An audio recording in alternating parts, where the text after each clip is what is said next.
नमस्कार, एनडीटीवी राजस्थान देख रहे हैं आप। मैं हूं आपके साथ शिवानी मिश्रा और बुलेटिन की शुरुआत बड़ी खबर के साथ करेंगे। बजट को अंतिम रूप दे दिया गया है। सचिवालय से बजट टीम के साथ तस्वीरें भी सामने आ रही हैं, जिसमें दिया कुमारी, अखिल अरोड़ा, देवाशीष पृष्टि, कृष्णकांत पाठक, नरेश ठकराल और ब्रजेश किशोर शर्मा शामिल रहे हैं। तो ये तस्वीरें हम आपको दिखा रहे हैं। उप मुख्यमंत्री दिया कुमारी को आप देख पा रहे होंगे इन तस्वीरों में। और बजट को अंतिम रूप दे दिया गया है। कल बजट पेश किया जाएगा। भजन लाल सरकार का पहला पूर्ण बजट कल यानी 10 जुलाई को पेश होगा। और सचिवालय से बजट टीम के साथ तस्वीरें भी सामने आ चुकी हैं, जो कि हम आपको दिखा भी रहे हैं। आपकी टीवी स्क्रीन पर आप देख पा रहे होंगे तस्वीरों में उप मुख्यमंत्री दिया कुमारी को, अखिल अरोड़ा को, देवाशीष पृष्टि को, कृष्णकांत पाठक को, नरेश ठकराल और ब्रजेश किशोर को भी आप इन तस्वीरों में देख पा रहे होंगे।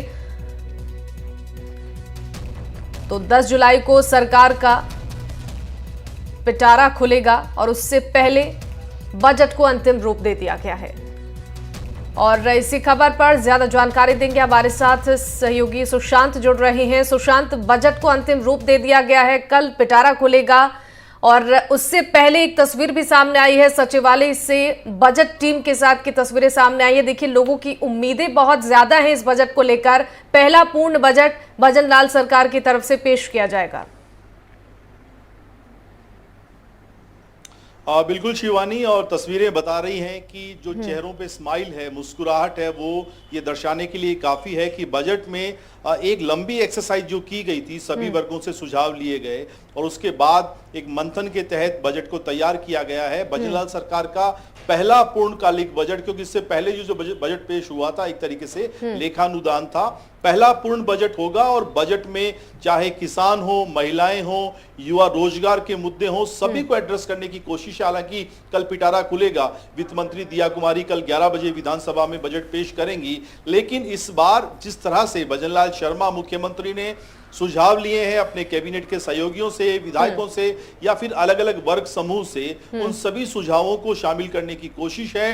कैसे प्रदेश में किसान की आय को बढ़ाया जाए, कैसे इंडस्ट्री को और अधिक बेहतर बनाया जाए, कम पानी वाली इंडस्ट्री जो है वो उसका विकास ज्यादा हो, सोलर एनर्जी पर कैसे फोकस हो, युवा रोजगार एक बड़ा इश्यू, कैसे नौकरियों का पिटारा अगर हम कल देखेंगे खुलने वाला है। और हर महीने सरकारी नौकरी का कैलेंडर जारी करने की बात सीएम ने कही है, वो बजट में हमें दिखाई दे सकती है। लखपति दीदी जैसी योजना कल हमें बजट में, उसकी तर्ज पर महिलाओं को अतिरिक्त लोन की जो व्यवस्था है उस दिशा में कोई कदम सरकार उठा सकती है। और कैसे प्रदेश में निवेश के लिए सिंगल विंडो सिस्टम शिवानी वो बने, उस पर भी काम किया गया है। हमारे साथ वरिष्ठ मंत्री जोराराम जी हैं, जोराराम कुमावत। सरकार का बजट जो है एक लंबा मंथन करीब 1 महीने तक चला है, सभी वर्गों से बातचीत की गई तो उम्मीदें भी बढ़ गई हैं।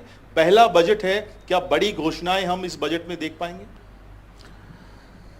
निश्चित रूप से ये हमारी सरकार का पहला बजट है और माननीय भजनलाल जी ने, माननीय वित्त मंत्री जी दिया कुमारी जी ने अभी भजनलाल जी के नेतृत्व में लेखानुदान पेश किया। तो उस लेखानुदान में भी आपने देखा कि एक शॉर्ट टाइम में उन्होंने पूरे हर वर्ग को सुनने का प्रयास किया। निश्चित रूप से चाहे वो किसानों को मजबूत करने के लिए किसान सम्मान निधि में 2000 रुपये बढ़ाने का काम हो, या गेहूं की एमएसपी 125 रुपये बढ़ा करके उनको देने का काम हो, या डीजल पेट्रोल के भाव जो असमान थे उनमें 2% वेट घटा करके हर वर्ग को राहत देने का काम हो, या ऐसे गरीब परिवार जो कमज़ोर वर्ग से आते हैं उनको 450 रुपये में गैस के सिलेंडर देने का काम हो, या ईआरसीपी जैसी पेयजल की बहुत बड़ी जो महत्वाकांक्षी योजना है उनका एमओयू करके उसको आगे बढ़ाने का काम हो। तो ये एक शॉर्ट बजट में भी सभी वर्गों को समाहित करते हुए उन्होंने इस लेखानुदान के माध्यम से हर वर्ग को चुने का काम किया। लेकिन जोराराम जी, जिस तरीके से सीएम लगातार युवाओं से एड्रेस करते हुए कह रहे हैं कि मैं नौकरियों की कमी नहीं आने दूंगा, कल पिटारे में युवाओं के लिए, रोजगार के लिए भी कुछ बड़े फैसले दिखाई दे सकते हैं? निश्चित रूप से अभी हमारी सरकार माननीय प्रधानमंत्री जी के नेतृत्व में हमारे लोकप्रिय मुख्यमंत्री जी के नेतृत्व में उनकी मंशा है कि इस राजस्थान के हर युवा को रोजगार मिले, इसमें यहाँ की महिलाओं की स्थिति मजबूत हो, यहाँ के किसान समृद्ध बने और गरीब का जीवन स्तर सुधरे। तो इस दिशा में सारों वर्गों को लेकर के हमारी सरकार संवेदनशील है और इन सबको कैसे मजबूत करे इस दिशा में हमारी सरकार काम करेगी।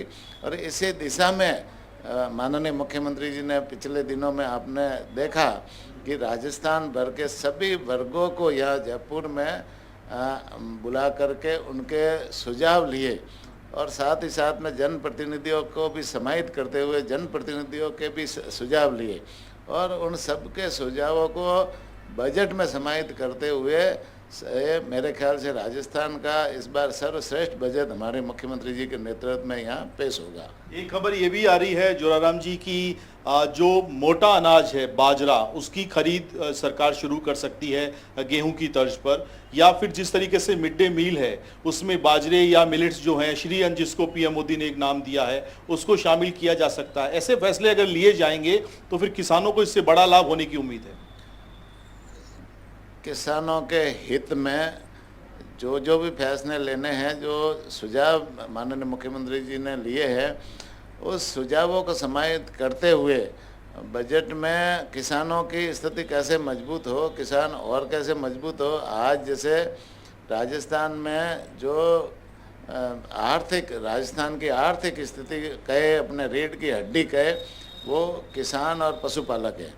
तो निश्चित रूप से किसानों के मजबूत करने के लिए सारे उपाय मुख्यमंत्री जी इस बजट में समाहित करेंगे और पशुपालकों को कैसे मजबूत करें। भाई आज पशुपालक है, राजस्थान में 7 करोड़ मनुष्य है और साथ में 5.5 करोड़ पशु है। तो पशुपालक आज हर पशुपालक पशुओं को पाल करके अपना रोजगार चलाता है, अपने परिवार को चलाता है। उनकी जो आर्थिक स्थिति कैसे सुधरे, उन पशुपालक के जो बिजनेस को कैसे बढ़ावा मिले, इस दिशा में भी हमारी सरकार काम करेगी और इस दिशा में कर भी रही है। पिछले दिनों आपने देखा होगा पशुपालकों की सुविधा के लिए, उनके इलाज के लिए हमारी सरकार ने एक नवाचार किया, एक मोबाइल वेटरनरी यूनिट का शुरुआत की है। 536 गाड़ियाँ पूरे राजस्थान में दी है। उस यूनिट में एक डॉक्टर है, एक कंपाउंडर है, एक ड्राइवर कम हेल्पर है और सभी तरह की दवाइयाँ है। वो अभी सभी जगह कॉल सेंटर भी खुलने वाला है। कॉल सेंटर खुलते ही एक कॉल के ऊपर वो गाड़ी पशुपालक के घर जाएगी और घर जाकर के इलाज करने का काम करेगी। तो ये बहुत ही बड़ी महत्वाकांक्षा योजना का अनुदान भी जोराराम जी एक इशू है, लगातार लोग मांग भी करते हैं कि उतनी राशि नहीं मिल पाती संचालन के लिए जितनी दरकार है, उसमें कुछ बढ़ोतरी संभव है?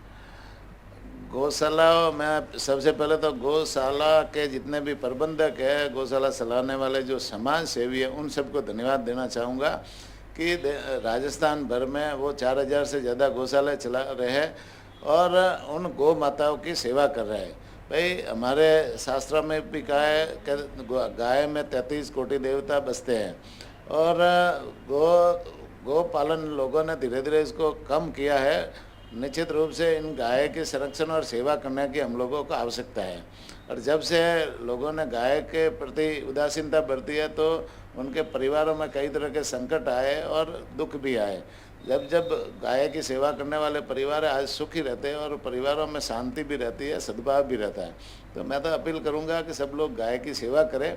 चलो घर में नहीं रख सकते तो जो रख सकते वो रखें, नहीं रख सकते तो गौशालाओं के माध्यम से सेवा करें अपन और गौशालाओं को हम कैसे सुदृढ़ करें, मजबूत करें।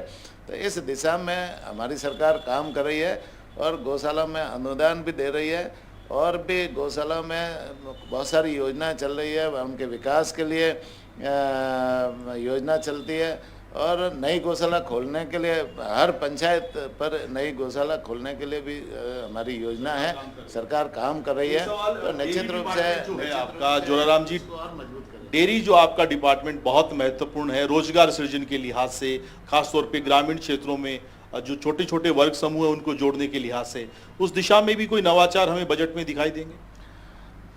अभी जैसे बजट में भी जैसे दिखाई देंगे, और साथ ही साथ में हमारी अपनी जो मंशा रहती है कि हम घोषणाएं करने में विश्वास नहीं करते। हम हमारी सरकार काम करने में विश्वास रखती है। भाई बजट घोषणा के बिना भी हमने जैसे पिछले 6 महीने में बहुत सारे नवाचार किए। अभी बीकानेर डेयरी में हमने ऊँटनी के दूध की शुरुआत की, ऊँटनी के घी की शुरुआत की, ऊँटनी के दूध चीज़ की शुरुआत की। और अभी आपने देखा जयपुर डेयरी में हमने गाय का दूध का पाउच बना करके उनकी शुरुआत की, आइसक्रीम में नई प्रोडक्ट की शुरुआत की। तो इस तरह से बहुत सारी जो शुरुआत है हमने कोई बजट घोषणा में ही करके नहीं, हम तो हमेशा जो है ना नवाचार करते रहते हैं, और हमारी सरकार 5 साल तक है नवाचार करती रहेगी। कैसे इस डेयरी सेक्टर को मजबूत करें हम। अभी पिछले दिनों हमने 243 नई समितियां खोली है, 11,000 के आसपास समिति के लोगों को जोड़ करके महिलाओं को भी रोजगार देने का काम किया है, और युवाओं को भी रोजगार देने का काम किया। आगे भी हमारी मंशा है कि डेयरी के माध्यम से ज़्यादा से ज़्यादा पशुपालकों को रोज़गार मिले, किसानों को रोज़गार मिले, महिलाओं को रोज़गार मिले, युवाओं को रोज़गार मिले। और हमारी मंशा है कि डेयरी सेक्टर को हम और मजबूत करें, और नीचे तक डेयरी सेक्टर को कैसे पहुंचाए जिससे गांव-गांव, ढाणी-ढाणी में लोग उनसे जुड़े और इस डेयरी के माध्यम से उनको रोज़गार मिले। एक सवाल ये भी है कि अशोक गहलोत कह रहे हैं कि हमारी योजनाओं को बंद किया जा रहा है, चिरंजीवी जैसी योजना का आगे कंटिन्यू नहीं किया जा रहा, गांधी जो वाटिका थी उसको भी एक तरीके से कार्यकारिणी को भंग कर दिया गया। जो आरोपों, क्या पॉलिटिकल आरोप मानते हैं या वाकई सरकार चाहती है कि पिछली योजनाओं को बंद करके नए सिरे से, नए ढंग से योजनाएं शुरू की जाएं? हमारी सरकार पिछली सरकार की योजनाओं को बंद करने में विश्वास नहीं रखती। उन योजनाओं में कोई नवाचार या कोई संशोधन करके उन योजनाओं को आगे बढ़ाने में विश्वास रखती है। और जो जनहितकारी, जनता के हित की योजना है, उन योजनाओं को हमारी सरकार आगे बढ़ाएगी। और संशोधन करना ये तो आवश्यकता के अनुसार, आवश्यकता आविष्कार की जननी होती है, और निश्चित रूप से जब जैसी जैसी आवश्यकता होगी उसके अनुसार संशोधन होते रहेंगे और नवाचार करते रहेंगे।